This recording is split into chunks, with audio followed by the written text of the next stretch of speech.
এসিতে কি হয়েছে, কি লাগবে, ওই ফ্যাক্টরিতে কোন স্যারের সাথে কথা বলতে হবে, কত টাকা কোটেশন দিতে হবে, কোটেশন দেওয়ার পরে ওই কাজটা আপনি পাবেন কিনা, এই ধরনের এক্সপিরিয়েন্স যাদের ওভারঅল আগে আছে বা আগে কাজ শেখা থেকে অবস্থায় একটা মালিকের সঠিক পরিচালনায় গড়ে আসছে, একমাত্র তার দ্বারাই সম্ভব।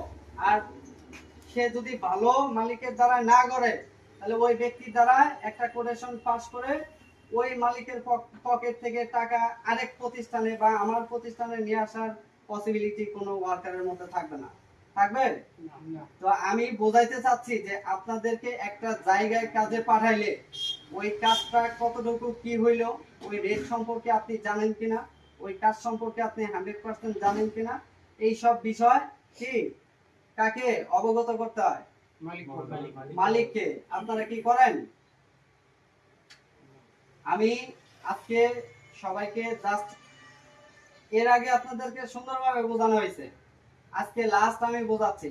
এর পরে থেকে আগামীকাল সকাল থেকে এই ধরনের ভুল ভ্রান্তি যাদের মধ্যে থাকবে সে ডিরেক্ট আমার প্রতিষ্ঠান থেকে চলে যাবে। চলে যাবে বলে যদি আমার এই প্রতিষ্ঠানের নামে বদনাম করে, এই করে সেই করে, ডোন্ট কেয়ার, এইসব আমার কোনো এলাও নেই।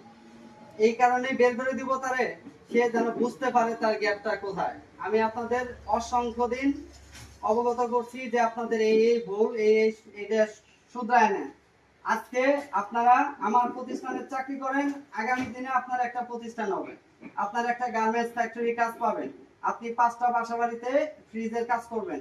তো সমন্বয় মিলায় কি আপনি একজন মালিক হবেন। তো আজকে এক মালিককে লস করাবেন, আগামী দিনে আপনি লাভবান হবেন কোনোদিনও না। কেউ কাউকে ঠকায় নিজে আকাশ পাতাল বিল্ডিং করা এই এই দুনিয়ার মধ্যে নাই। যদিও করতে পারবেন ক্ষণিকের সময়, লং টাইম থাকবে না। তো আমি সর্বোপরি কথা বাড়াতে চাই না। আপনারা আগামী দিনের থেকে সবাই নিজ দায়িত্বে কাজ করবেন। আপনাদের কখনো বলি যে এই কাজে এত টাকা খরচ, এত টাকা লস হলো কেন, এই টাকা আপনাদের পকেটে দিতে হবে, এই ধরনের কোনো কমিটমেন্ট করি, কোনো কথা বলি?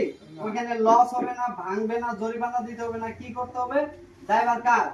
আমার। আপনারা জাস্ট ইনফরমেশন দিবেন যে এত টাকার মাল লাগবে, এই কাজ করতে হবে, এই কাজ বুঝতেছি না, আপনি যা বলবেন এটা আমরা এই অনুসারে করব। এরপরে আমি কি করব, যে এই কাজটা সঠিকভাবে আপনাদের সমাধান দেওয়ার চেষ্টা করব। আমি না পারলে আমার সিনিয়র ভাইকে ডাকবো, যে কোনো ভাবে আপনাকে আমি উঠাই নিয়ে আসার চেষ্টা করব। এই বলে এই নয় যে আপনার কাজে পাঠাইলাম, আপনি আমার ইনফর্ম করলেন, আপনার কাজের ভ্যালু কমে গেল, আপনি আমার কাছে ছোট হইলেন, এইটা যে মনে করবো ওই শালায় গর্তব, ও জীবনে কোনো কিছু করতে পারবে না।